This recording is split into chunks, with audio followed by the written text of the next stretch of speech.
Bonjour à tous et bienvenue dans cette nouvelle vidéo et aujourd'hui on revient encore sur Disney+, mais attention, on va parler de la plateforme Star, c'est-à-dire l'extension en fait adulte du contenu Disney, donc qui va s'ajouter aujourd'hui à Disney+, donc c'est sous forme de petits blocs, de petites vignettes qui va s'afficher à côté de Star Wars, Marvel, etc.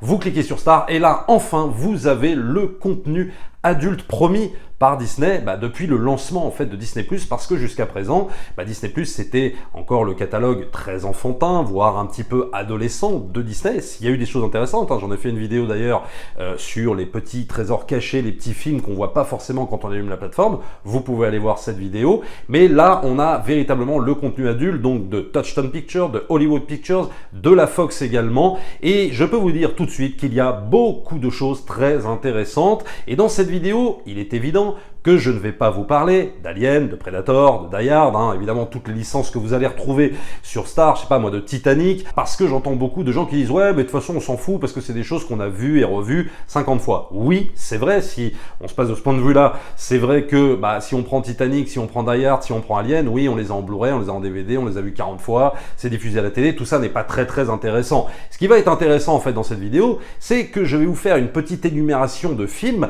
que vous auriez pas forcément vus sur la plateforme, des films des années 90, des choses très intéressantes, des super films que vous auriez pas vu tout de suite en allumant la plateforme. C'est ce que je disais dans la vidéo d'hier, c'est peut-être un petit peu aussi le souci de ces plateformes-là, c'est-à-dire que quand on allume ce genre de plateforme, on voit un peu que les gros hits, que les trucs qu'on a vus beaucoup de fois, et tous les petits films, on les verra pas forcément. Alors avant, je commence par le prix. Le prix est de 8,99 € pour ceux qui ne sont pas encore abonnés à Disney+.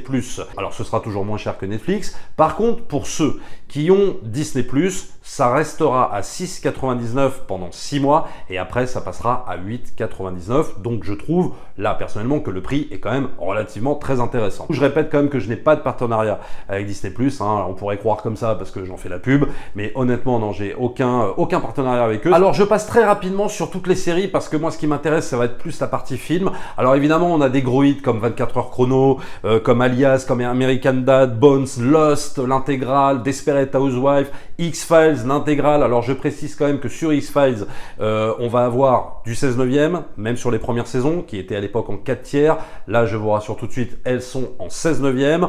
On va avoir Scandale, on va avoir Les Griffins, Grey's Anatomy, etc. Enfin, toutes ces séries qu'on connaît, Son of Anarchy. Et on va avoir un truc qui n'était pas forcément annoncé, c'est l'intégrale de Futurama, donc par le créateur des Simpsons. Donc ça, c'est quand même la bonne surprise. Et puis surtout, le gros choc en série télé, le truc introuvable qui a été diffusé sur aucune plateforme, c'est la série Scrubs avec Zach Braff. Série médicale complètement décalée, déjantée, très drôle et en même temps aussi très émouvante. Moi, j'ai même pas pu finir la série à l'époque. J'ai dû voir, je sais pas, 2 ou 3 saisons, donc je vais m'empresser évidemment de continuer à la regarder et surtout à la finir. Donc Scrubs, c'est vraiment, je trouve, l'atout pour l'instant de Star, en tout cas en série télé, puisque on avait quand même beaucoup de mal à la trouver si on sortait évidemment du support physique. Et donc je digresse un peu en termes de film, puisqu'on va avoir également sur Star le premier film réalisé par Zach Braff, superbe d'ailleurs, qui s'appelle Garden State. Je vous le recommande chaudement. Et puis pour finir sur les séries, on va avoir Solar Opposite. On n'a que 2 épisodes pour l'instant. Et Solar Opposite, moi j'ai toujours pas vu, mais c'est une série animée par les créateurs de Rick et Morty. Donc on va dire que ça ne se refuse pas. Et puis attention, avant de passer au film, juste une mini-série. Alors là, c'est du très lourd. C'est une mini-série écrite et réalisée par Ryan Murphy qui s'appelle Feud.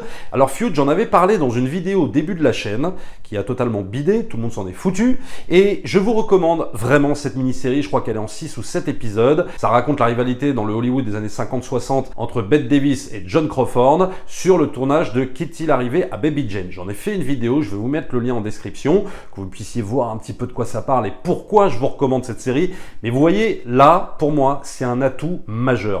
Quand je vois ça sur une plateforme qui appartient à Disney, là je me dis, ah là franchement c'est du très lourd. Voilà, Feud, c'est une série, c'est une des mini-séries que j'ai le plus apprécié ces 5 dernières années, vraiment, je vous la recommande. C'est extrêmement bien joué, extrêmement bien réalisé, c'est super intéressant pour tous les cinéphiles qui veulent savoir un petit peu ce qui s'est passé dans cette période des années 50-60 à Hollywood. C'est absolument passionnant. Voilà, Feud, ça fait partie pour moi des gros plus de Star. Bon allez, ça y est, maintenant on peut passer au film. Alors, Alors, une petite énumération, je vais m'arrêter de temps en temps quand même que vous parlez des films, mais je peux pas vous faire évidemment une critique tellement il y a de choses, et encore je peux pas tous les citer parce qu'il y en a beaucoup. Je commencerai par Les Aventures de Jack Burton, film avec Kurt Russell, réalisé par le maître John Carpenter. Bon là évidemment, pour tous ceux qui connaissent, c'est cultissime. Film des années 80 qui a totalement bidé à l'époque. Si vous ne l'avez pas vu, je vous encourage à le découvrir. C'est absolument génial, comédie complètement décomplexée, complètement dingue, avec des effets spéciaux qui ont un peu mal vieilli, mais on s'en fout parce que il y a toute la mise en scène de Carpenter, il y a l'énergie de Kurt Russell, c'est vraiment absolument génial. Donc déjà, on commence par du très très lourd. Alors ensuite, on va avoir des films improbables comme Zardoz. J'en parlais dans la vidéo quand Sean Connery est décédé. Zardoz, film kitschissime pour certains, culte pour d'autres. Voilà, il est disponible sur Star, évidemment qu'il faut le regarder. On a également une de mes comédies teenage préférées, sortie évidemment de John Hughes, qui était le maître en la matière. L'amour ne s'achète pas, Can't Buy Me Love. J'en avais parlé également dans une vidéo où je faisais un petit récap des films love, les films love que j'aime le plus, les films d'amour en fait que j'aime le plus. Et ben, l'amour ne s'achète pas.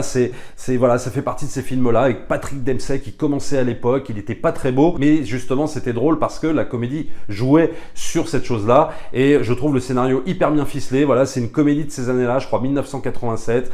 Ça paye pas de mine, mais c'est hyper efficace. Voilà, je vous encourage à le regarder. C'est disponible également. On a un super thriller des années 90 qui s'appelle La main sur le berceau, réalisé par Curtis Hanson. Pour ceux qui savent pas, Curtis Hanson, c'est le réalisateur de LA Confidential. Donc ça va, c'est pas un débutant. Et je vous recommande évidemment ce film. C'est un film où Rebecca De Mornay joue la méchante nurse. Et je peux vous dire que c'est un thriller très bien ficelé, avec beaucoup de suspense, un peu Hitchcockien. C'est extrêmement bien réussi. Quand ils ont annoncé Star, moi j'attendais ce film, bah justement, il est disponible, ça tombe très bien. Alors ensuite, j'attends encore Arachnophobie, qui était annoncé sur Star, mais qui, à l'heure où je tourne la vidéo, n'est pas encore disponible. Alors attention, il y a beaucoup de films qui ont été annoncés, mais qui ne sont pas encore dispo et qui vont être dispo là, soit dans les 24 heures, soit dans les prochains jours. Et je pense qu'Arachnophobie, film produit par Disney à l'époque, en coproduction avec Amblin, voilà, donc qui est un espèce de petit film fantastique avec des araignées et tout ça, qui est vraiment très très bon. C'était début 90,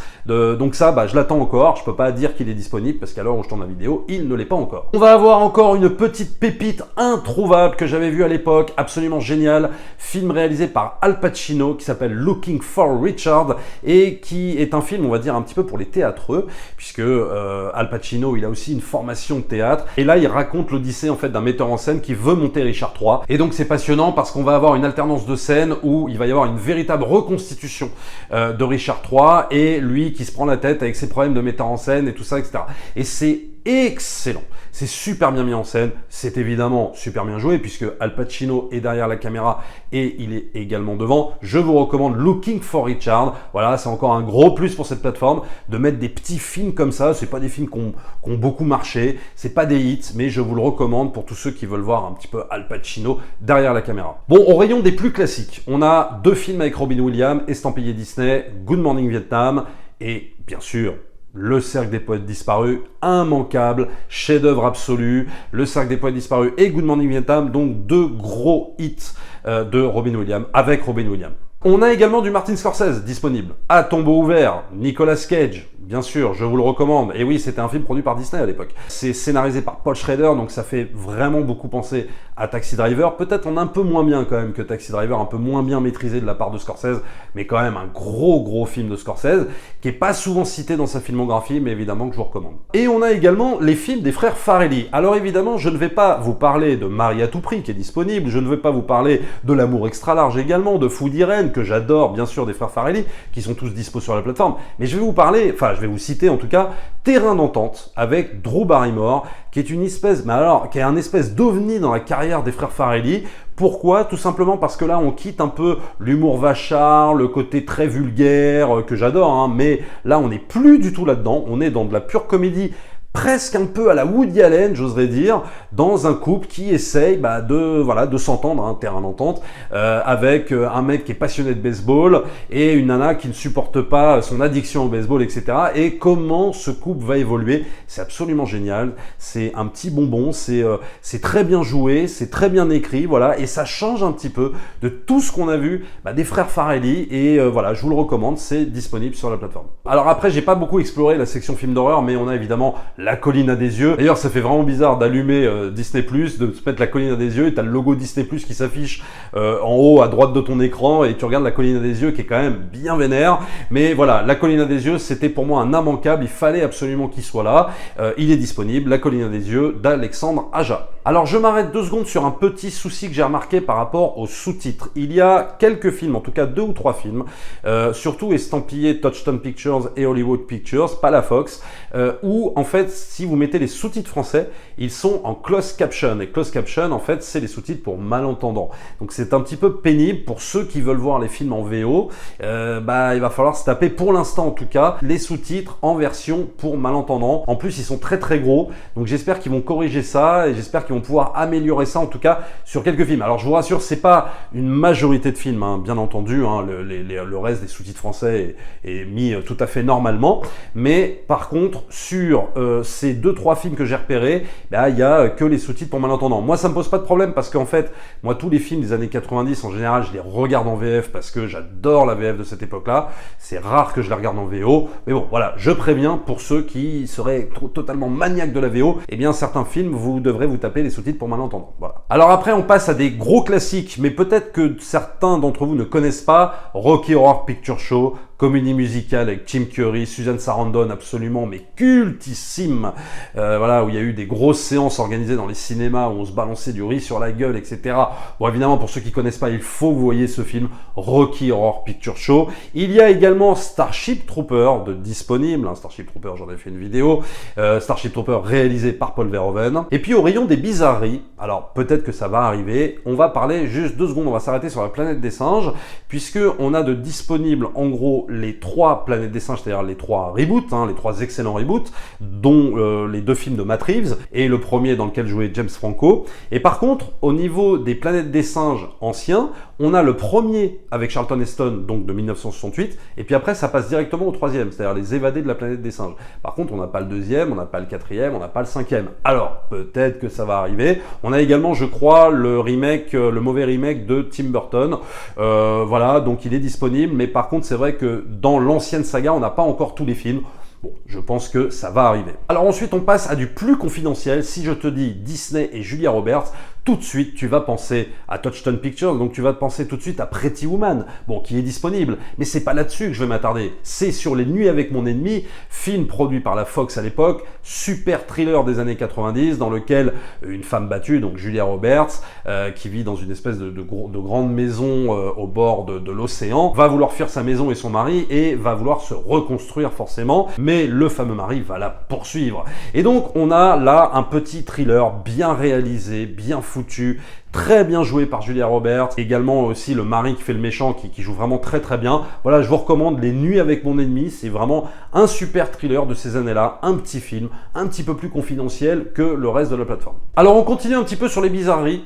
Le Diamant du Nil, Michael Douglas, Kathleen Turner, on a de disponible Le Diamant du Nil. Et Le Diamant du Nil, c'est la suite de À la poursuite du Diamant Vert. Et pourquoi je vous dis bizarrerie? Parce que tout simplement, pour l'instant, À la poursuite du Diamant Vert n'est pas annoncé et il n'est pas disponible. Très bizarre, alors que c'est le meilleur. Bon, disons-le, puisque La poursuite du Diamant Vert, c'est réalisé par Robert Zemeckis, et que le deuxième, Lewis Tick, je crois, qui avait réalisé quelques James Bond, est clairement moins bien. Bon, après, vous pouvez le regarder, ça va, c'est quand même plaisant. Mais ils ont, par exemple, aussi oublié La Guerre des Roses. Bon, alors peut-être qu'ils vont le mettre. Voilà, ça, voilà, c'était la petite bizarrerie également de la plateforme. On revient encore au thriller des années 90, et ouais, comme vous pouvez le constater, dans les années 90, c'était la mode des thrillers. Mais ce qui était bien, c'est qu'on avait plein de sujets différents avec des super acteurs. Là, c'est Jeu d'adulte de Alan J. Pakula avec Kevin Kline, Marie-Elisabeth Mastrantonio et Kevin Spacey. Là, c'est vraiment un super thriller. Un peu, c'est comme si c'était un peu le remake de La Femme d'à côté, puisqu'on va avoir 2 couples qui vont emménager dans des maisons voisines, et il va y avoir toute une rivalité, le fait de conquérir la voisine d'en face, etc.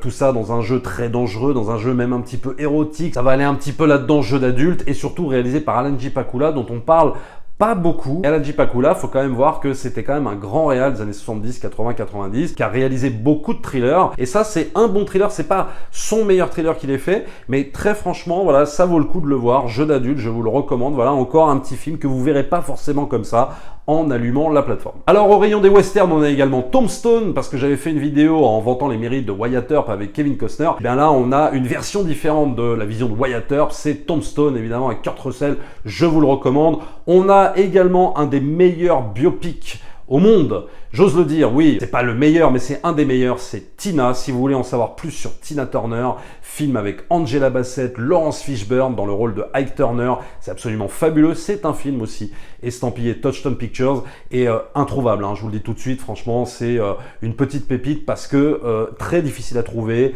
ou alors si vous le trouvez, c'est très très cher, en plus en qualité DVD, c'est pas terrible. Si vous voulez avoir un super biopic très intense, très bien rythmé, regardez Tina, si vous voulez en savoir plus en tout cas sur la vie de Tina Turner. Et après, on passe à un plus petit film un peu plus confidentiel, Une lueur dans la nuit, qui est disponible, Une lueur dans la nuit, avec Michael Douglas et Melanie Griffith, qui est une sorte de romance à suspense en pleine Seconde Guerre mondiale. C'est un film très bien fait, très prenant, touchant, avec pas mal de suspense. Voilà, c'est un petit film comme ça, pareil dans les années 90, que je vous recommande et qui est encore un film planqué. Après, on a un autre film qui n'a pas beaucoup marché à l'époque, mais que je vous recommande. C'est un film qui s'appelle Powder, sorti en 1995.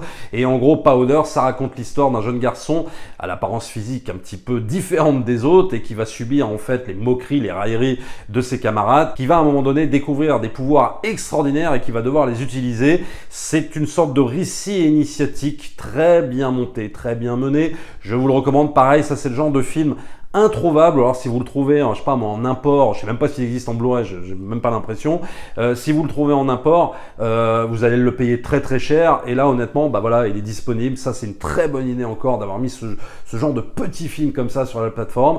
Petit film, super bien. On a également À couteau tiré, sorte de duel psychologique, film d'aventure entre Anthony Hopkins et Alec Baldwin. Et puis bien sûr, qui dit Disney et film adulte, il faut aussi un petit peu parler de Jerry Bruckheimer, les productions de Jerry Bruckheimer. Parce que sur Disney+, on a eu évidemment pour Jerry Bruckheimer la saga Pirates des Caraïbes, mais là on va avoir quelques gros films qu'on n'avait pas eu évidemment sur Disney+, notamment The Rock avec Nicolas Cage et Sean Connery. On va avoir Les Ailes de l'Enfer. Par contre, on va pas avoir pour l'instant Armageddon. Bon, ça va peut-être arriver. Pour l'instant, je sais pas si ça a été annoncé, mais j'ai pas l'impression. On va avoir, je crois, Pearl Harbor quand même aussi de disponible. Donc voilà, 2-3 petits films quand même de l'écurie Jerry Bruckheimer qui a été longtemps associé à Disney qui sont dispo. Alors, en rayon des trucs bizarres, si je repars un petit peu dans les films fantastiques horreur, La Malédiction, il n'y a pas le premier de Richard Donner, très bizarre. Par contre, il y a le deuxième, réalisé je crois en 78 ou 79, qui est moins bien, oui.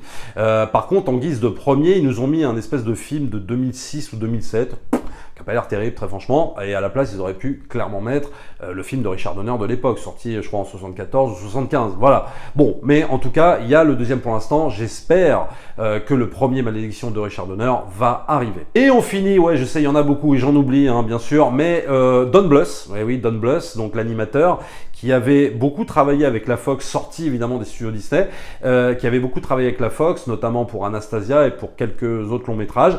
Titan à eux, super long métrage de science-fiction qui a bidé à l'époque, que j'avais vu je crois en DVD et que j'avais adoré. Il est disponible sur Star. Et sans oublier, bien sûr, si on regarde mon t-shirt Dragon Ball Evolution, qui est disponible sur Star. Bon, ça, vous pouvez le zapper, hein, vous n'allez pas vous infliger ça, c'est juste pas possible. C'est à se demander pourquoi ils l'ont mis, voilà, enfin, ça a pas de sens. Mais en tout cas, voilà ce que je pouvais vous dire sur la plateforme Star. Pour moi, il y a une véritable plus-value, mais à condition, encore une fois, qu'on aille un peu chercher dans les entrailles de la plateforme, quoi, dans les tréfonds de la plateforme, où, voilà, à trouver des films hollywoodiens pas connus, quoi. C'est ça le truc, c'est toute la difficulté, en fait, ce genre de plateforme, parce que, ce genre de plateformes vont mettre beaucoup en avant les trucs phares, les trucs très connus, etc.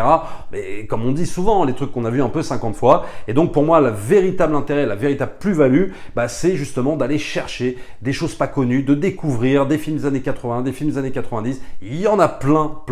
Et ils vont en rajouter beaucoup parce que là pour l'instant ils en sont qu'au lancement, donc bien sûr qu'ils vont en rajouter. J'espère qu'ils vont pas trop censurer de films, qu'ils vont pas nous mettre les cartons de trucs, d'excuses à chaque fois. Oui, à l'époque c'était les mœurs de l'époque, etc. Veuillez nous excuser parce que ça c'est un peu saoulant. Mais bon, à mon avis ça va arriver. J'espère qu'il y aura pas trop de censure parce que justement là on est sur un contenu adulte à partir de, je sais pas, de 15, 16, 17 jusqu'à 18 ans. Donc j'espère voilà qu'il y aura pas de censure débile comme ils aiment bien faire de temps en temps. Mais en tout tout cas, voilà, pour moi, pour l'instant, c'est une véritable plus-value. Si vous ne l'avez pas, si vous voulez découvrir des films hollywoodiens de cette époque-là, franchement, n'hésitez pas à vous abonner. C'est pas très cher. 8,99, honnêtement, ça va. C'est même moins cher que Netflix.